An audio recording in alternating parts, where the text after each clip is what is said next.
And now, if I may, I'll turn the program over to our chairman, Michael Pucillo, and Senator Jack Reed. Thank you, Mary. Can you hear us okay?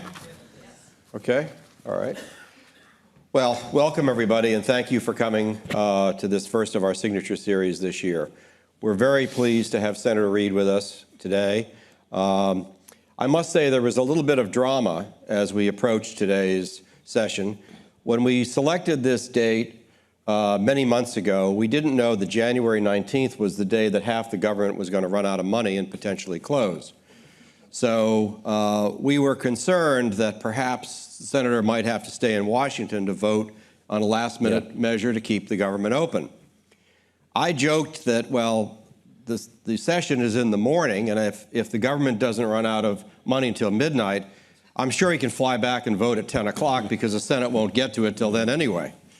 But a snowstorm helped us out, and Congress did its business yesterday. The government remains open today, and we're very pleased to have the senator with us this morning. Thanks, Mike. So, Senator, I want to talk a bit about your Armed Services experience as chair. We're very pleased to have the chair of the Senate Armed Services Committee here. But before I do, I want to just get your thoughts on what has just transpired over the last few weeks, the third continuing resolution, keeping the government open, and just get your perspective on the immediate events of Washington of the last week or so that led us to where we are today and what seems to be a rather common event these days in the U.S. Congress. Well, it really started off last year with the deal that Speaker McCarthy and the President and the Senate arrived at, setting top lines for the budget for this year and the following year.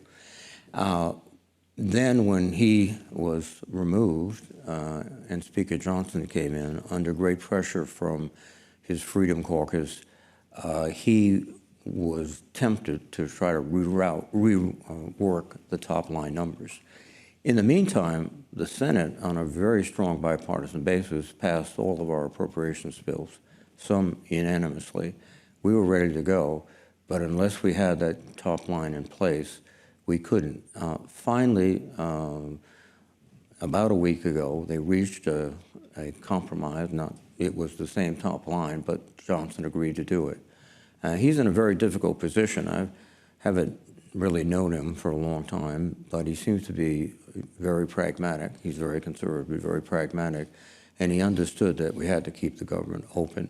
So he did that, and then last night the House passed the extension till March, and in doing so, it was a bipartisan vote, and that's a good sign too. So I think now we have to argue about individual agencies, how much they get, but we're on the path with the momentum to get the bills finalized by March. Good, good. Well, we're pleased that occurred, and pleased that the government remains open at least for another 6 weeks or so. Turning to the armed services experience you have, and we look forward to your insights. I'm sure there's a few things you can't tell us, but I think the first question I would ask is, we are in an era where the U.S. is supplying a lot of arms to the world. We've supplied a lot of arms to Ukraine, now Israel. We're also in an era where there have been budget cuts and budget constraints, and questions have been raised in the media about the level of armaments, munitions that the United States has. Are we still this nation that has this vast military power, the munitions, the armaments, the ability to project itself as it has for many decades to the world as a leading power? Or have we been diminished in that regard? And I think I told you that one pundit who shall remain nameless, I heard an interview on Bloomberg with him saying, well, the reason we sent carpet bombs to Ukraine is it's all we had. I think you can probably set us straight on that and give us a sense of, is this a real problem for the United States now, in your opinion? Well, the first priority of the Department of Defense and of the presidency is to maintain adequate resources to carry out all of our campaign plans. So we look before we give away equipment, do we need it first? And that continues to be the case. We've discovered, though, first with the pandemic, that supply lines got disrupted. And in fact, for many of us, and many contractors, they were discovering that some of the chips were not made in Wichita, but they were made elsewhere and sent to Wichita, et cetera. That was the first one experience. The second was just when we went into Ukraine, they needed serious and immediate help, and we did that. And in fact, it was a demonstration of how effective our military is in moving, setting up equipment, getting it into the battle zone. One of the things that became obvious quickly was ammunition, particularly artillery shells. And so one thing we've already done is we've started to issue multi-year contracts to munition makers so their demand is constant, they can make investments, and they can feel comfortable and confident that they'll get it. So that's one lesson we've already absorbed. We've also been able to get other interesting and important equipment in without degrading our readiness. Then in Ukraine, something else has happened, is that the ingenuity of the Ukrainian people, they've made amazing use of SpaceX satellite systems for communication, which, again, that was improvisation, but they did it very well. So we keep very, very clear in our minds that we have other missions to perform, and we have to perform them. And this has also given us another reason to look deeply at the industrial base in the United States. The CHIPS Act we passed is beginning to reshore chip production, which was virtually overseas. That's going to be an important step forward. That's moving forward. The other thing we did, starting in 2017, the Congress appropriated $150 million for the submarine industrial base. So we have been working with the submarine producers since then on their training and recruiting of talented personnel, of working with their subcontractors in terms of techniques. And now the Navy adopted that program itself. It's $220 million, and it's giving us sort of it's not maybe a leap ahead, but we haven't fallen behind. And they're looking at other services to do the same thing in other critical programs. So this issue now, for the first time, of industrial base, we always assumed we had it. We now are very sensitive to making sure we expand it. Mm-hmm. You mentioned the CHIPS Act, and that's a major piece of legislation, many billions of dollars. I think many of us think the CHIPS Act related to computers and our laptops and so on, but when you look at the level of sophistication of weaponry today, these surface-to-air missiles that when they're launched, they're going to track something and eventually find something. It seems that the CHIPS Act is very important and significant for our defense, and maybe you could just elaborate on that. Well, practically every defense system has microchips in it these days. Weapons, aviation platforms, you know, a ship is thousands and thousands and thousands of chips that they need. And we found ourselves at the pandemic where 80% of the chips were made in 3 locations primarily: South Korea, China, and Taiwan. And those are areas that could easily be disrupted. And that was the impetus for the CHIPS Act. But anything nowadays, telephones need chips. Our communications equipment needs chips. You know, we're now in a situation where it's absolutely critical. And we can't do anything essentially without the chips. And we've, at least and on a bipartisan basis, taken the step forward to reshore the manufacturing so we'll have it. Mm-hmm. Great. We've been talking about the supply side the supply of munitions and so on, I want to switch gears to the demand side because there is enormous demand as well around the world. There was an article in the Wall Street Journal a couple of weeks ago which talked about, particularly after the Russian invasion of Ukraine, there is just enormous demand in the world for munitions. And that particular article focused on a plant in Norway that produced surface-to-air missiles and how they have a 2-year backlog. They have orders from Germany, from Hungary, from all Western European countries, and significant demand. In fact, the article gave a quote which I found really significant, and I brought it with me.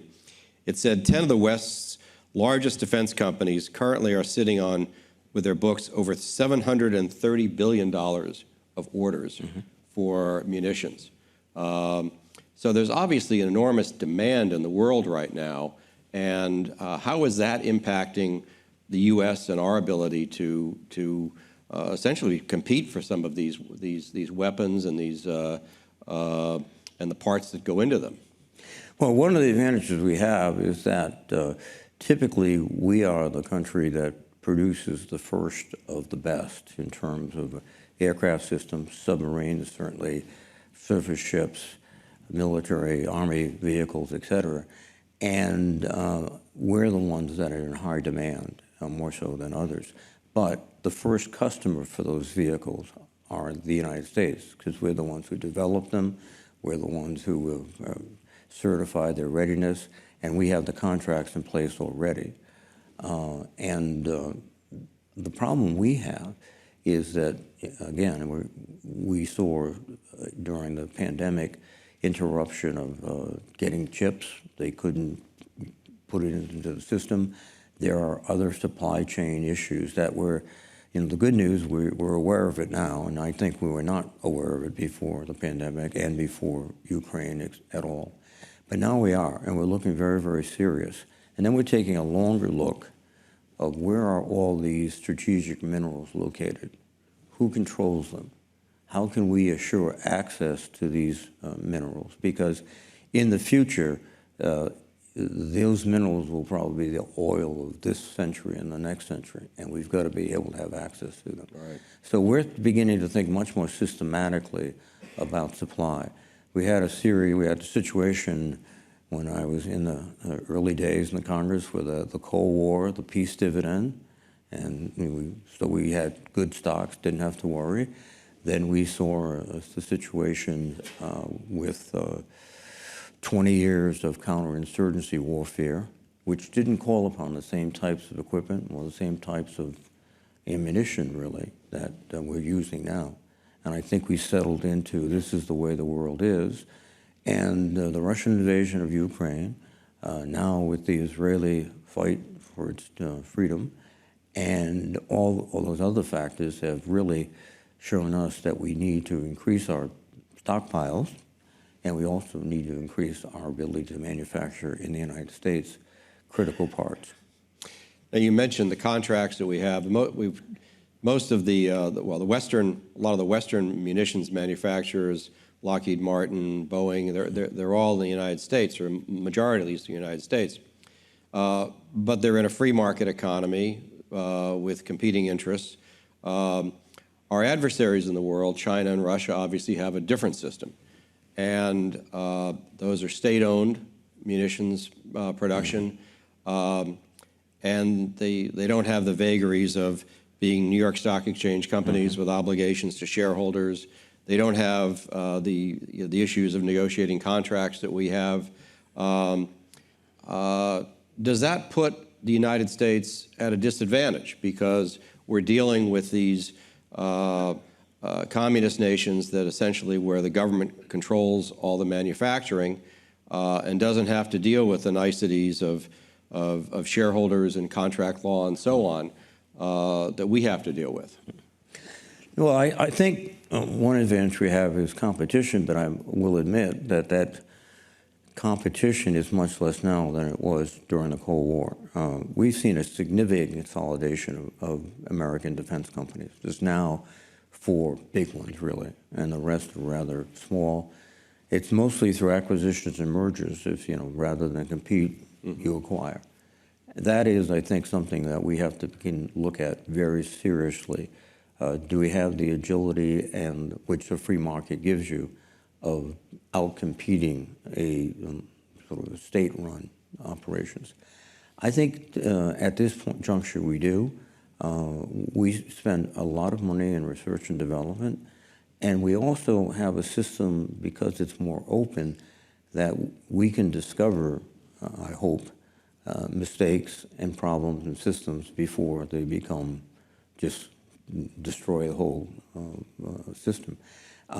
Just a few weeks ago, Xi fired all of his defense minister and his hierarchy because of corruption, because they were taking money from the till.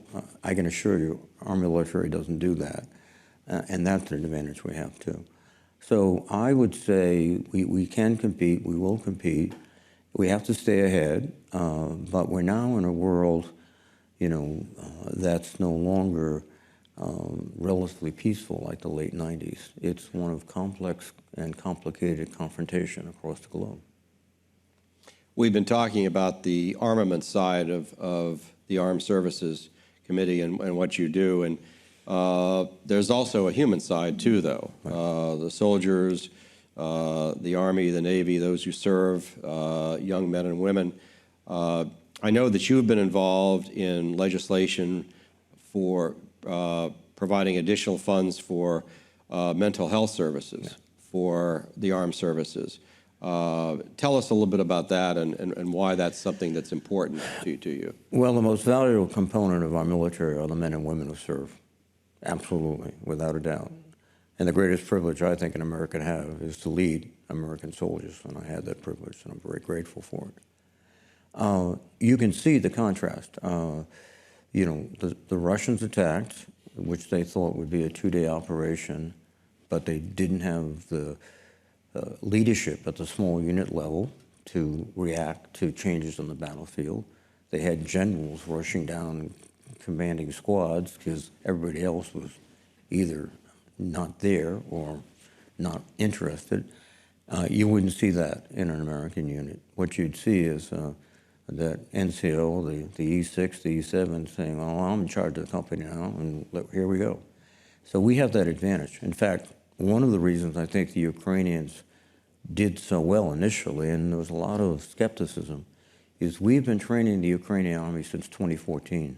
In fact, I first met General Kavoli, who is our commander in Europe, in 2014 in Lviv, Ukraine, at a training base where he was training Ukrainians. So we're very fortunate. General Kavoli is one of the best officers we have. He couldn't get into West Point, so I think he went to Princeton. And then he went to MIT and some other places like that. He's fluent in Russian and fluent in Italian because his father was an Italian who immigrated to the United States, joined the United States Army, and served his whole career. So, but the point is, the personnel we have, that's what every other nation in the world says, "Oh my God." Another story, I was in China in the 90s, and I met up with Admiral Tom Fargo, who was head of our Pacific Command then, and he had just come in with a ship. He brought the Chinese Navy people and big brass on board, and he thought, they'd be impressed with all the hardware. They were really impressed with the Navy personnel. They couldn't believe that on the deck of the ship, running it was a young officer, an ensign or a Lieutenant JG, and 2 NCOs. That would never happen in the Chinese Navy. They'd have 5 majors or 5, and 17 other people getting in. They just walked out. So they understand that. Now, what's happened, though, is from 9/11 on, the pace of deployments have been excruciating. And that puts huge pressure on individual members of the armed services and their families. We can't forget their families. And so we're seeing now an increase in suicides. We're seeing mental health problems. We're also understanding much more thoughtfully the effect of exposures to toxic chemicals. My colleagues today just wrote a letter to the Secretary of Defense because new research shows that just being around an artillery battery as it fires for a couple of years may have effects on your brain. So we took all that for granted when I was a soldier, you know. So we owe this. They earn this care. What we've done is we just passed the PACT Act, and that legislation will give VA coverage to people who have specific diseases as a result of exposure to burn pits or any other toxic elements. So we've cut out all the paperwork where you had to go in and make your case and plead and plead. Now there's a presumption. We've done that. We've also invested more money, as you suggest, in mental health for our veterans, aggressively going out to places where they are, American Legion Hall, places like that, and engaging with them. I also was very active in passing a new suicide hotline number, 988. The other 7-digit number was incomprehensible, particularly if you were in a crisis, but 988. And in 988, we have designed it so that if you call and you identify yourself as a veteran, you will be switched in less than a minute to a counselor who is a veteran or is fully prepared to deal with veterans' problems. So that's something we're trying to get out and get people to realize. But you know, we have to take care of our troops. They're the best in the world and the best resource we have. Absolutely. Occasionally we see articles or letters to the editor suggesting that the all-volunteer Army that we've had now for some 50 years, probably, will not produce enough to sustain our needs in the future. What are your thoughts with respect to that, whether we need to go back to a draft or whether the all-volunteer Army is a good thing and works well and something that will serve us well? Yeah. Well, first of all, I was in the Army in transition from the draft to the all-volunteer Army. And I had draftees in my unit I commanded. I commanded a paratrooper company, and I had young people just joining. The volunteer Army has been a great success in the United States.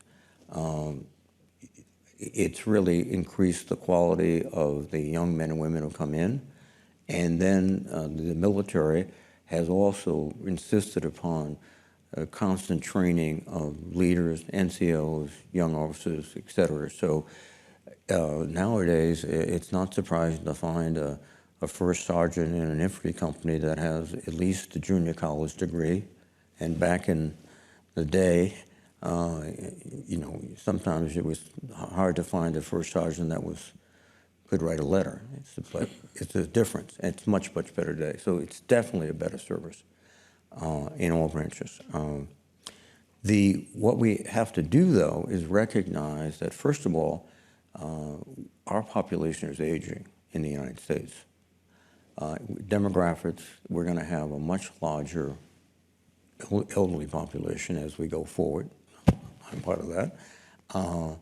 And it's the cohorts that are eligible for service will get relatively smaller. We're not in the baby boom situation that plenty of kids. So we've got a smaller cohort to look at. And two of the most significant factors that disbar individuals who want to join are health and the intellectual test you have to take to get in. The biggest health issue is obesity. That's why if we want to create more recruits, we've got to do a lot with our healthcare systems and get young people with good food diets, et cetera, so that they are physically able. The other issue, and this is not a very challenging mental test, it's a basic level test, is the fact that, you know, we could do better in our schools. We all know that. And we have to invest in those schools. So, you know, those two investments might make more, give more benefit rather than the military than if special things we do, more commercials, more Super Bowl flyovers, all those things. What the Army is doing is they are, and give them credit for trying to deal with the problem, At Fort Stewart, they have created a program where you are enlisted on a conditional basis.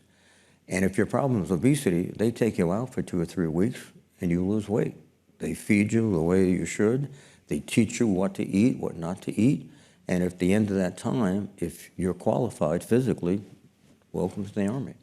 They have another side that takes these young people and gives them tests and teaches them, et cetera, so they're at the level where they can go ahead and pass that test and they're in the Army. So we're taking proactive action, but in many cases this is a function of the changing demographics and social conditions, healthcare, schooling that have impeded our recruitment. Yeah, it's very interesting. I want to have some time for questions from the audience, but one more question I think I need to ask before I throw it open. I think any conversation about armaments has to touch on the situation in the world as it is with regard to nuclear weapons. Mm-hmm. For many, I know you've been very involved in supporting the SALT treaties and limits on proliferation of nuclear weapons throughout the world. And for a time, it seemed that we were headed in a direction of everybody recognized that treaties were being signed, treaties were being adhered to. And recently, it appears the world has changed a bit in that regard. And we have a leader in Russia who seems less interested in controlling nuclear arms, seems more interested in threatening to use them, if not actually using them, in conventional warfare. Obviously, there's a lot of nations with nuclear weaponry now. The prospect of nuclear war, use of nuclear weapons, absolutely terrifying for just the continuation of civilization. Your thoughts with respect to where we are in the world now and kind of where we're headed with respect to nuclear weapons, given what I've described as the change in mentality. Right. Well, I think you've given a very accurate description of a radically changing landscape. In the, going back 20 and 30 years, there was a gradual dialogue increasing and treaties with Russia, which was the principal nuclear opponent. And both sides felt it was in their best interest to negotiate limits, to take steps that would diminish nuclear war. Then, in fact, I felt, every president felt on their checklist was get a nuclear agreement. And there was a great account, and most did. And then there was a turn, and I think the turn really started with the Russians, who deliberately violated several treaties and then withdrew. And we also withdrew because we didn't want to tie our hands. And then the capacity and willingness to sit down and talk about these things dissipated significantly. And now it's very difficult because the Russians essentially were opposing them through our Ukrainian support, and they're not interested in talking. And another factor that has profoundly changed the situation is China has now become a third major nuclear opponent. All of our negotiations, all of our theory, really, with the great minds, Albert Wohlstetter and all those people, were based on two-party competition. We went to Harvard. Tom Schelling was one of my teachers, and Tom wrote the Theory of Conflict, which was about how do you negotiate, the prisoner's dilemma, everything like that. And basically, it was a two-sided. Now we have a three-sided. I don't think we fully understand the interactions when there are three major nuclear powers. That's something else we have to adjust to. The Chinese are not interested in any negotiations until they get to about 1,000 warheads, roughly what we have and what the Russians have. So they'll be treated equally. The Russians, Putin seems reckless, and he's not interested in that. And we have to get back on a nuclear dialogue. I think one way to do it is through civilian to civilian entities in Russia, China, and the United States, our think tanks and other people. And then, it's difficult, but propose that, to Putin and to Xi that we begin to sit down and just have discussions. I think this is one that history has shown is that if you put enough effort and time in it, you can start making at least marginal progress. One of the areas I'm working with Sam Nunn, who is an absolutely brilliant chairman of the Armed Services Committee, is on nuclear safeguards, so we don't accidentally fire. We have to improve ours, but we also have to export those improvements to other countries, because we came during the Cold War close, on at least one or two occasions, to a nuclear mishap, not because of a direct order from the leader, but because a junior subordinate with the capability lost control of his emotions or his directions and tried to. But fortunately, we were saved. We don't want to be there again. So we have to reinstitute this nuclear dialogue and through every nation. It's going to be hard because, I said, the Chinese will, until they get to where we are, they're not interested. And the Russians with Putin, seem to be terribly unreliable about any kind of agreement you negotiate with. But we have to try. I just want to follow up on that point before we throw it open to questions. As you say, it's always been a focus of the United States and Russia. China has emerged now as a third major power. China's economy is vastly larger than Russia. Their ability to produce warheads, given that economy, is much greater. Are we in an era where there's a change in terms of who our major adversaries in the world will be? Are we transitioning from Russia to China? And is that something that is going to, in your view, continue, and ultimately that China will become the greater concern for the United States? Well, I think you're absolutely correct. It's now described as the pacing threat, the one that we have to adjust to, and it sets the tempo of what we're doing and how we're doing it. Russia, has significant nuclear weapons, but they don't have the capacity that China has, both economic and also technical capacity. And without oil dollars, they would be gone from the scene, I think, or at least diminished greatly. So China is, and we have to, focus on them. Again, pacing threat, I think, is a good description of what China is today. We also have to understand that they're not 10 feet tall. They have significant economic problems right now. She has other problems with respect to substantial unemployment, particularly among college graduates, and that could be a really testy crowd if they don't get a job. So, we have to be very conscious of China's capabilities and their limitations. But at this point, we're trying to shift. We've been trying to pivot since the Obama administration to China, to the Indo-Pacific. We've made significant changes in the Indo-Pacific because of China. We are thinking about how to fight in a situation of congested logistics. We will not have air superiority all the way to the objective. How do we get supplies thousands of miles across the Pacific? In Ukraine, we came into Poland, and in fact, one thing we did, and this demonstrates, I think, we have a very capable army, we took a armored brigade and got them loaded up and had fired their live rounds in Europe in 6 days. I don't think any other country could do that. But we now have access to Poland, and the supplies are going in. In the Pacific, it'll be completely different. So we have different challenges, but we have some significant advantages. Our submarines are the best in the world.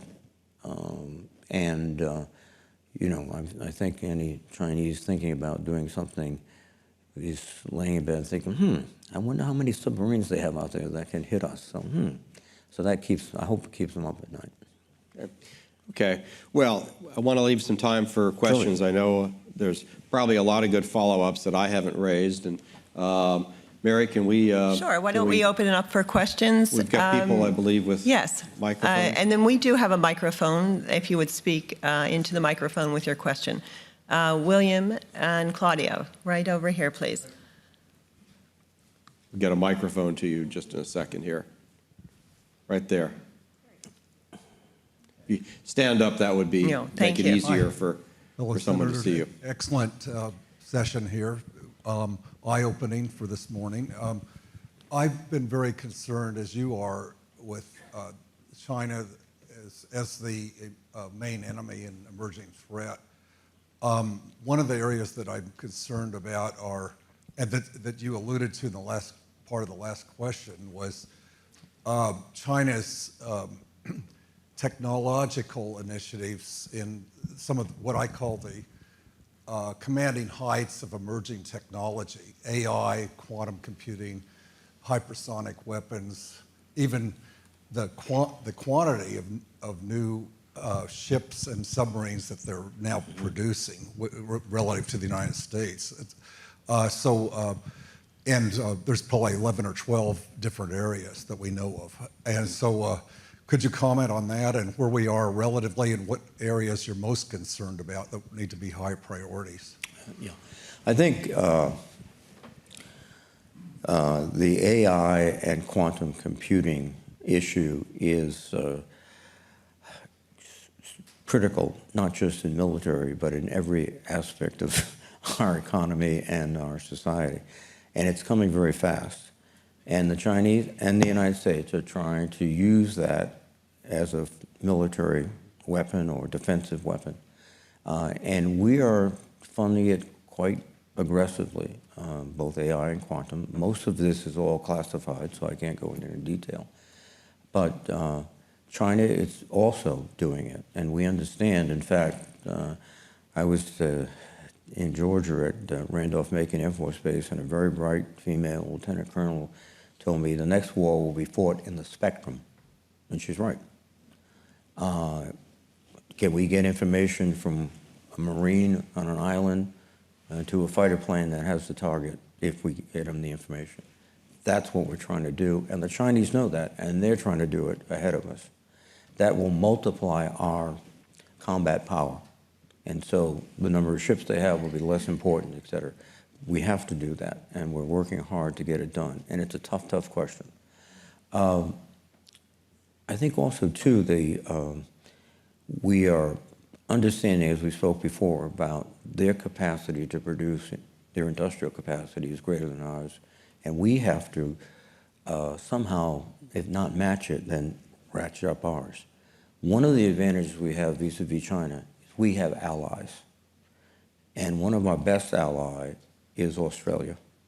We've just entered the AUKUS agreement, in which the United Kingdom, the United States, and Australia, the first pillar we're going to do is build submarines with the Australians and the Brits for the Australians.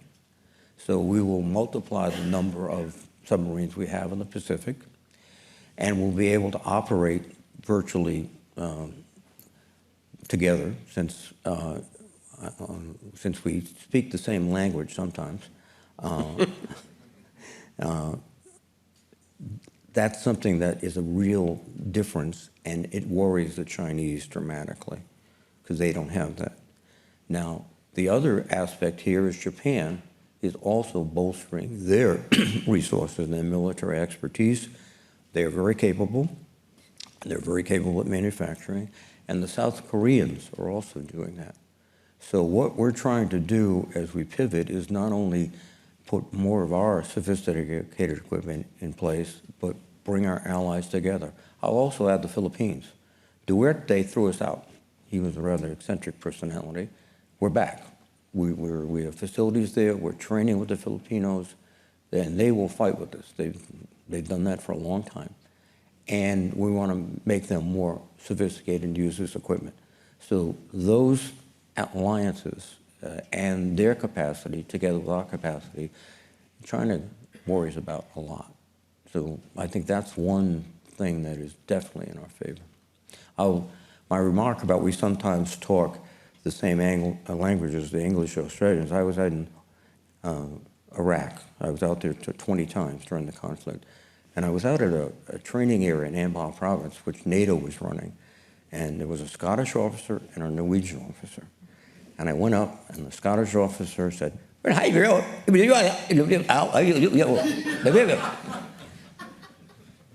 and I looked at the Norwegian, who spoke impeccable English. Well, sir, we're training on this. Good. You know what Churchill said? We're one people divided by a common language, or something like that. Yeah. Yes.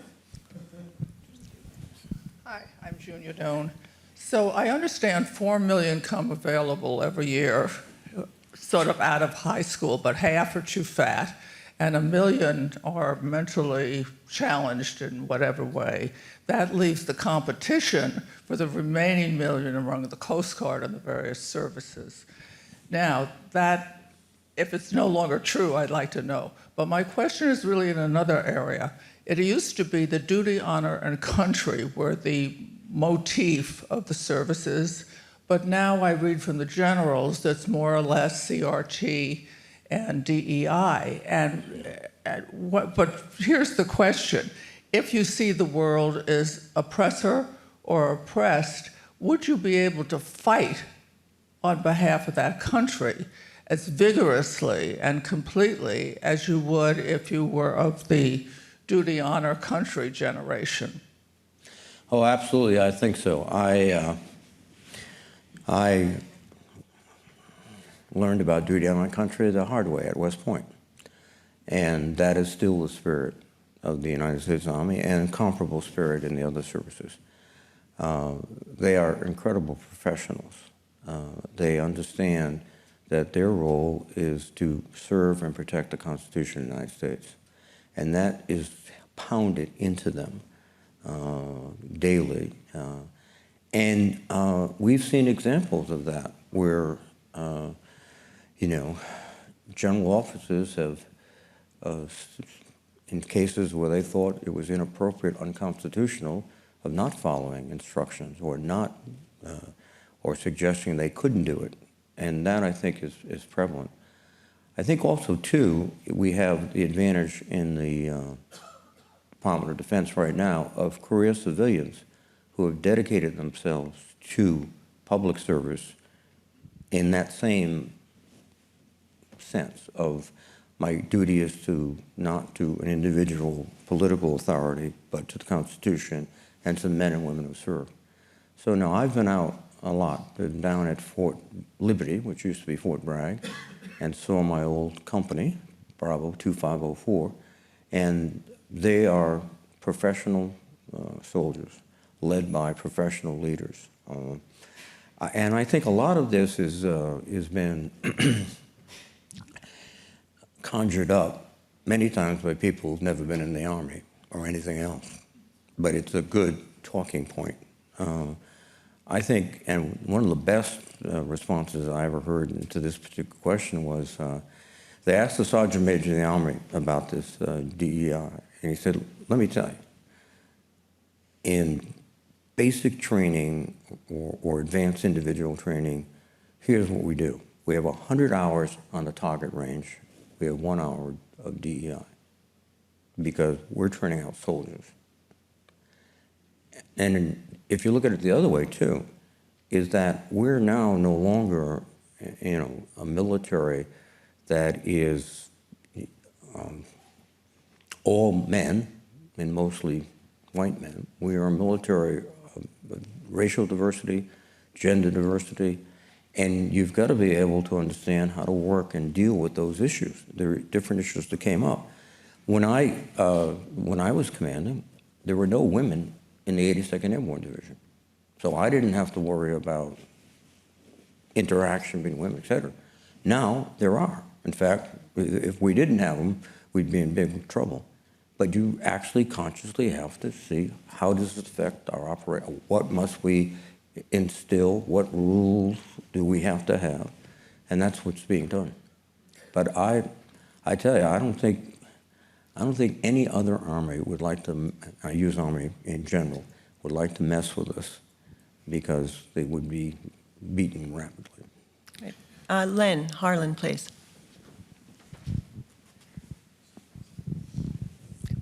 Two pieces. Two pieces. One with respect to Asia and Australia. The Australians are very concerned about the lack of speed in building submarines. Would you comment on that? Yes. But I want to ask a second Yeah. question as part of this. What about, in terms of nuclear proliferation, the rogue states? Pakistan has been an exporter through Khan dramatically. We have North Korea. But more importantly, we have Iran right now. And unfortunately, we seem to be very timid about dealing with Iran and concern about nuclearization. Could you comment on that as well? Thank you. Yeah. Now, the first question was submarines and why they.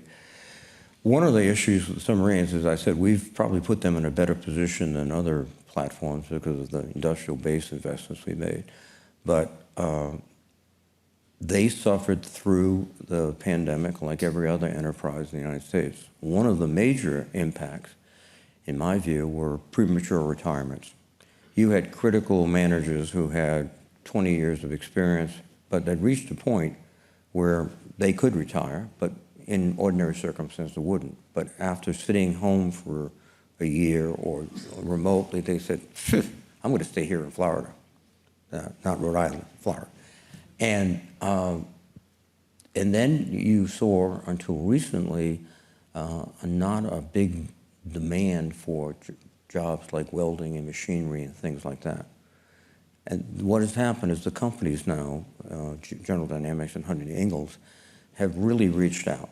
They're working with high schools, they're working with junior colleges to get more people trained, interested in. And then you also had the impact of that of parts, et cetera. Then down the supply chain, because we have a lot of little companies in Rhode Island that produce metal cuttings for the submarines. You know, you've got to make sure, one, they have the most sophisticated equipment. Sometimes they don't. Then also, you have to worry at some level about cybersecurity. And a little company, machine company with 20 people is not going to go out and hire $150,000 a year, kid in the basement checking out their computers. So we're all trying to do that. The other fact, too, is that, again, we have constrained capacity. We only have 2 nuclear shipyards, Groton and Norfolk. So we have to put all these submarines through. We've increased the number of attack submarines we want, 2 a year. And we're also starting to build the new ballistic submarine, the Columbia. So they have not seen this kind of demand, workload, in a long time. Now, that does not excuse anyone from not getting these out the door quickly. And also, with AUKUS, even more pressure. So we are gently turning the screws. If they need help, we'll give them help. If they don't see what's happening, we'll try to point it out to them. And we've got engaged some very talented naval officers who are living this thing every day. So that's one aspect. The second question was, remind me. Right. Iran and the rogue states Iran. in the context of nuclear. No, Iran is a malign force in the region, no doubt about it. They are operating through proxies, which they have in Syria, Iraq. The Houthis in Yemen are proxies there. They are also operating closely with Russia. They're supplying Russia with lots of drones for their operations in Ukraine. They are definitely not a good thing to have. What happened was we had, through the Comprehensive Test Treaty, we had a situation where we had inspections of the nuclear facilities, very intensive inspections. We had limits, which they were abiding by, for the amount of enriched uranium they could have. And we had them a year away from a nuclear device. When we withdrew, they threw the inspectors out. They accelerated their production of enriched uranium, and now they're very, very close, if they want to. But we don't think that they have made that decision yet, because for them it would be very much a double-edged sword. I think there'd be intense pressure to go take out their facilities, frankly. There'd be intense pressure to somehow disrupt their operations before they could get operational. So but they are not helpful to us. In fact, they're probably behind most of the disruption in the Gulf area. Where what we're doing now is we are to maintain transit in the Gulf and the Red Sea, destroying the Houthi ability to attack ships, our ships and other ships. And we're trying to contain, at best, the fighting in the Middle East. The worst thing for us and for the world that could happen is that somebody goes over the invisible red line in someone's head, and then you get Lebanon attacking Israel, you get Hamas, and also you get sort of instability. In Jordan, King Abdullah, who is one of our really great partners, and he graduated from Deerfield Academy up in Massachusetts, then he went to St. Terence. His other brother, I found out, went to military high school in Great Britain and Brown University in Providence. So, no, but we have a situation there where he is under very great pressure because most of his population is Palestinian, and they feel very empathetic with the Palestinian people. And if there was more turmoil in the region, it jeopardize his presence, which would be a problem for us. So we are trying to handle a very sensitive sets of issues, and trying to keep really the lid on for a regional war, and that's our major objective. And then parallel with that is ensuring that Israel is protected. So if there was an easy answer, a one-sentence answer, I would have shut up a while ago. But this is one of our more difficult diplomatic, economic, and military challenges. All right, I think we have time for maybe 2 or 3 more questions. Why don't we go with the gentleman, please, right in the first row, then to Deborah Norville. Thank you. Okay. The Ukraine. Yes. How badly are they being hindered now by what's going on in Congress? How important do you think Ukraine is to our well-being and our standing up to Putin and having Ukraine be successful in maintaining its independence? What's going to happen? How does this get resolved? And do you think that in fairly short order, Congress will come to some kind of a compromise where it'll release aid? And can we give them the good stuff and not the marginal stuff, and give it to them in time and resuscitate their well-being? The first question is this is having an impact on the Ukrainians. And probably the best metric is, and this is from the front lines, from Ukrainian officers, for every 25 rounds of Russian artillery, they can respond with 5 now. So they're definitely keeping their heads down, where before it was tit for tat almost. It's a very difficult situation. We must aid Ukraine. If Ukraine loses, we lose, big time. The stability of NATO would be threatened because particularly if we lost because we didn't supply the material, we left them hanging, if you will. Then Putin, it will not stop at Ukraine, Moldova, other areas. And also, he'll be tempted to go after the Baltics. That means NATO is involved. That means we are sending troops, not just money. And as I was in a meeting Wednesday with the president and all the other congressional leaders, and I made the point to the president that, and I think he agrees, I'd rather send dollars than young Americans. so let's send the dollars quickly. I think we are on a path, and let me describe what the dynamics are. In the Senate, we have a bipartisan, and this is sometimes rare, recognition that we have to do this.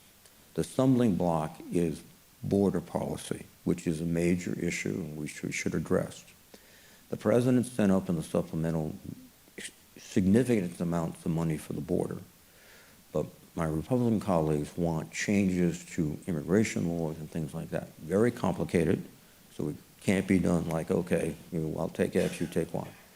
We are working on it. James Langford, my colleague from Oklahoma, and Chris Murphy from Connecticut, and others are going with this 24/7. There looks to us like there can be a bipartisan agreement in the Senate on the border, and like every good bipartisan agreement, no one will be happy, but it'll work. And then we will move the bill with the Ukrainian money and the Israeli money and the border money. Then it'll go to the House. Now, in the House, it's very difficult for Speaker Johnson. I'm told he's getting calls from former President Trump already not to pass the bill, which, that's an audience you have to deal with. Our hope is if it passes the Senate with very strong bipartisan support, that the Speaker will take it up and say, we got to do this, and on a bipartisan basis will pass. And we have to get it done quickly, because I started out, they can't just be in this gray area for months and months and months. It's a fundamental test of our democracy. You're absolutely right. And of the post-World War II international system of NATO, of non-aggression in Europe at least, and hopefully around the world, and it's autocracy versus democracy. And if we lose there, it'd be a downward slope. And so I must say, I think most of my colleagues on my side really understand that. Yep. And to Deborah Norville, please. Thank you. Senator, thank you so much for your comments, especially this last comment about autocracy versus democracy. I think we would all like you to share that with your colleagues in Washington. My comment is really question's really a follow-up to this gentleman. Can you share what you believe a timeline would be? The what if for Ukraine if America isn't able to get the sophisticated material to them is a timeline with China and Taiwan, which hasn't really come up in light of the elections this past week. And also just a few days ago, North Korea's Kim said that the #1 adversary for his country is South Korea, adding yet another wrinkle into an already very wrinkled shirt. Love to hear your comments, please. Well, I think the possible timeline for the Ukraine is you first have to understand the Ukrainians will not give up. So what I would think is that if Russia gains more material superiority than them, they would go into a defensive mode. In fact, probably duplicate what the Russians do. Dig in, put minefields up, put obstacles up, challenge the Russians to come. And I think there'd be a long-term stalemate. And the question would be, at what point does Putin want to declare victory? But I don't see the Russians being able to convince them to surrender or to give up the territory, et cetera. So we could go into one of these situations like, frankly, North Korea. We are still technically at war. We just signed an armistice with the North Koreans. And I've been up in the DMZ a number of times, and we're across the wire from them. And it could degenerate into something like that, I think. But the one thing that I'm convinced of, the Ukrainians will not. The cultural, the historical hatred is not too weak a word, will not go away. And the damage that the Russians have done, the killing innocent men and women, kidnapping children, they're not going to forget that. And so that's why, I think we have to step up and do our thing now. The other point I want to make too is that if if NATO starts sort of falling away because we're no longer the heart and soul of it, we've given up, sort of, then Putin has opportunities to go into the Baltic, opportunities to infiltrate, diminish Poland, etc. You could find a situation where, and with Hungary being, and Erdogan being kind of one of his buddies, you could find a situation where Ukraine could be isolated, and that would make their ability to withstand less possible. A situation in China, Taiwan. China has significant problems right now in terms of their economy, et cetera.